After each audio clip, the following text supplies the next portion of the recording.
નર્મદ યુનિવર્સિટીમાં આપણે આવ્યા છે અને મારી સાથે કેટલાક ફાઇન આર્ટ્સના સ્ટુડન્ટ્સ છે.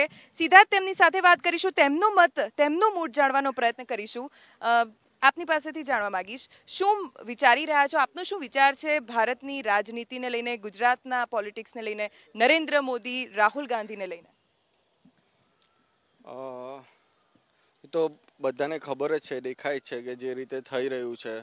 અને એટલે કદાચ હું બહુ નાનો છું આના માટે કહેવા માટે, પણ એ લોકોના ડિસિઝન પર છે કે કઈ રીતે એ લોકો ડિસિઝન લે છે. બિકોઝ એ લોકો પાસે બહુ બધા સ્કોલર્સ છે. એવું બી નથી કે એ લોકો એકલા કામ કરે છે. એ લોકો બહુ બધા યુથને પણ શું કહેવાય કે એક ઓપોર્ચ્યુનિટી આપે છે કે કોઈ લીડર છે તો એ લીડરની જેવી રીતના રાહુલ ગાંધી વિશે ખબર જ છે બધાને. એટલે નહીં ખબર, એ થોડું કન્ફ્યુઝિંગ કેસ છે. પણ નરેન્દ્ર મોદી તો જોઈએ હવે. એટલે મને આવી ઇન્ફોર્મેશન એમ મળી છે કે યુથ તરફથી કે ઇવન એની અંદરમાં બહુ બધા યુથ કામ કરે છે અને એ લોકોના ડિસિઝનથી એ લોકો એવું નથી કે એ લોકો જાતે ડિસિઝન લઈ લે છે પછી એ રીતે. એટલે એક એનું બેનિફિટ છે કે યુથ કઈ રીતે એમાં ઇન્વોલ્વ થાય છે. એમ રાહુલ ગાંધી જેટલી બી રિક્વાયરમેન્ટ્સ કહે છે તો એ રિક્વાયરમેન્ટ્સ ફૂલફિલ નહીં કરતા છે. સો અને મોદીજી એ requirements fulfil up to the point કરે છે. સો યુથ એટ્રેક્ટ થાય છે. ઓકે, રોજગારી, એમ્પ્લોયમેન્ટને લઈને આપનું શું વ્યૂ છે? એમ્પ્લોયમેન્ટ તો હવે મોદીજીએ જે પ્રમાણેની બધી યોજનાઓ બહાર પાડી છે, જે પ્રમાણેની યુવાઓને રોજગાર કેવી રીતે મળશે, નવી નવી સ્કીમ બહાર પાડી છે, નવા નવા ઉદ્યોગ ધંધાને આગળ પડતું જે પ્રદાન કર્યું છે, એનાથી મને એવું લાગે છે કે યુવાઓને રોજગાર મળી રહેશે. જો મોદીજી આવી રીતે અવિરતપણે કામ કરતા રહેશે તો યુવાઓને રોજગાર મળવાના ભરપૂર ચાન્સ છે. આપ જે કોર્સ કરી રહ્યા છો, શું આપને એવું લાગી રહ્યું છે કે ભવિષ્યમાં આ કોર્સમાંથી રોજગારી આવશે?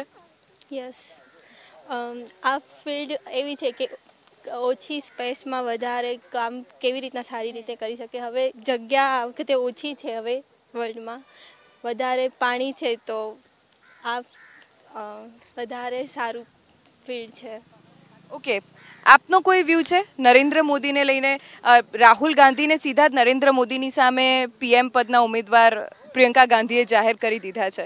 લાગે છે राहुल गांधी बीट करी सकते? नहीं, it is not at all possible because अगर राहुल गांधी को if we see he is telling कि आलू से सोना निकालेंगे तो it is not at all possible. So ऐसे बिना बेसलेस बात करने के बजाय if we see the schemes of the Narendra Modi government तो वो ज़्यादा यूथ को अट्रैक्ट करेंगी. भले ही Rahul Gandhi he is from the youth but he will not at all attract if ऐसा वो बोलते हैं तो. ઓકે, રાહુલ ગાંધી યુથને અટ્રેક્ટ નથી કરી શકતા, શું રીઝન હોઈ શકે છે એની પાછળ? એમની વાતો જ એમને એટ્રેક્ટ નથી કરતી. જે અલગ અલગ રીતે એ લોકો જે લોકોને આકર્ષિત કરવાની ટ્રાય કરે છે પણ એ લોકો એમને માનતા જ નથી. જ્યારે મોદીનો પોઈન્ટ સીધો કહી દે છે લોકો તરફ. એટલે ઓકે, આપ સુરતના છો? યસ. પહેલામાં 2014 જ્યારે નરેન્દ્ર મોદીની સરકાર કેન્દ્રમાં નહોતી ત્યારના સુરતમાં અને હવેના સુરતમાં કોઈ ડિફરન્સ આવે છે? ત્યારે સુરત એટલું બધું વિકસિત ન હતું, પણ અત્યારે હવે નરેન્દ્ર મોદી આવ્યા છે જ્યારથી સત્તામાં, ત્યારથી સુરતનો વિકાસ પણ થયો છે અને ગુજરાતનો પણ વિકાસ થયો છે ને ઓળખતા થયા છે બધા, ને ધંધા ને એ બધું પણ વિકસ્યું છે સુરતનું.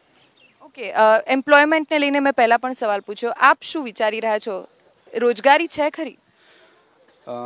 છે રોજગારી તો, પણ હજુ આગળ રહેશે નરેન્દ્ર મોદી 19માં પણ જીતશે તો આનાથી વધારે રોજગારી મળવાની તકો છે. દેશના રાજકારણને લઈને, ગુજરાતની રાજનીતિને લઈને યુવા તરીકે આપનું શું મત છે? જ્યારથી નરેન્દ્ર મોદી સત્તામાં આવ્યા છે ત્યારથી તો કેટલી બધી, એટલે એમણે જે કર્યું છે, બોલ્યા છે તે કરીને બતાવ્યું છે. આજે એના લીધે કદાચ સુરત સ્માર્ટ સિટીના નામમાં કદાચ એ લિસ્ટના લીધે પણ આવ્યું છે. તો આગળની સરકારમાં પણ નરેન્દ્ર મોદીજી આવે. હવે સુરત કેવું લાગી રહ્યું છે? પહેલાં 2014 પહેલાંનું સુરત, હવેનું સુરત? 2014 પહેલાં સુરતની એટલી ઓળખાણ નથી, પણ આજે જોઈએ તો દેશ વિદેશમાં પણ સુરતનું નામ લોકો જાણી શક્યા છે બિકોઝ ઓફ નરેન્દ્ર મોદી. ઓર જો નરેન્દ્ર મોદીનું જે ઇન્ટરપ્ટ છે બીજા દેશો સાથે, એ જે રીતે વાતચીત કરે છે તો એ હિસાબે નરેન્દ્ર મોદીજી પરફેક્ટ છે.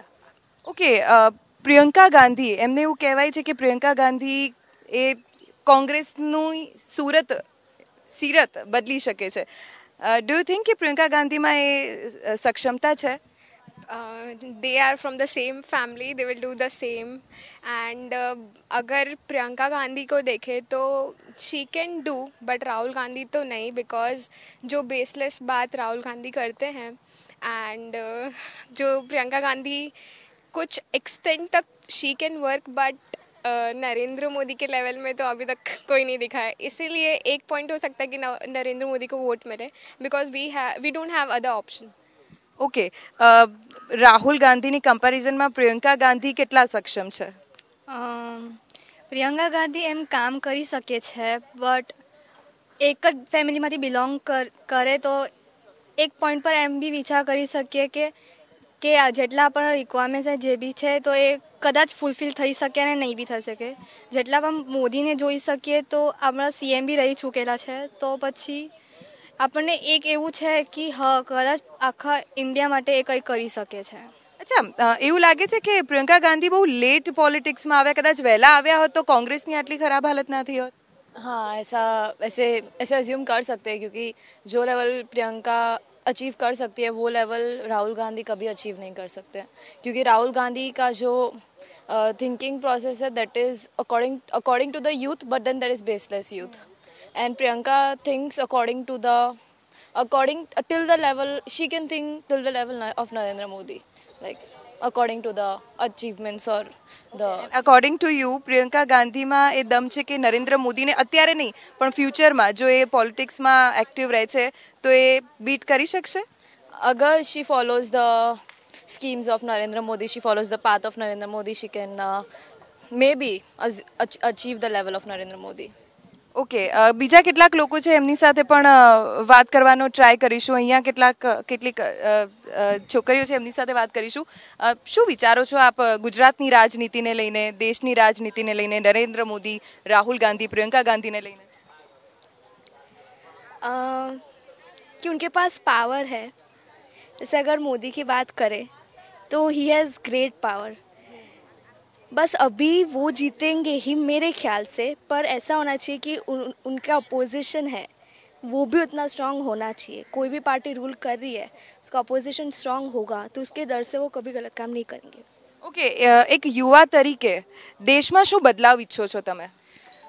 यूथ ही कंट्री को आगे बढ़ाएंगे, तो अगर हम यूथ के तरफ फोकस करें तो उनके जितने डेवलपमेंट हो सकते हैं वो ज़्यादा होने चाहिए. ઓકે, આપની પાસેથી પણ હું જાણવા માંગીશ, એક યુવા તરીકે દેશમાં શું બદલાવ ઈચ્છો છો તમે? Obviously employment, because we are at the learning stage, तो आगे एम्प्लॉयमेंट की बहुत ज़्यादा ज़रूरत है, तो that can be a point कि हमें वो चाहिए. एंड सेकेंड थिंग कि brain drain is the main problem in India, कि सब बाहर चले जाते हैं for the studies, for the employment and whatever the things, but अगर इंडिया में वो सारी चीज़ें पॉसिबल है तो that can be a good thing. આપ શું કહેશો? I'll support her points, and as well, obviously the educational institutions should be increased, and also the politics should be in the way that youth should be more included in the politics. तो वैसा कोई scheme अगर मोदी से निकाले कि youth भी attract हो politics में ज़्यादा ज्वाइन करने के लिए, तो that will be good. દેશમાં શું બદલાવ ઈચ્છો છો? બદલાવની જરૂર છે? જરૂર તો છે જ, પણ બદલાવમાં બધાની રોજગારી વધે, બધા સારા સારા ધંધા મળે, એ પણ જરૂરી છે, જેથી બધાની જરૂરિયાતો ફૂલફિલ થઈ શકે. અને તો વીર નર્મદ યુનિવર્સિટીના ફાઇન આર્ટ્સના સ્ટુડન્ટ હતા જેમણે પોતાનો મૂડ જણાવ્યો.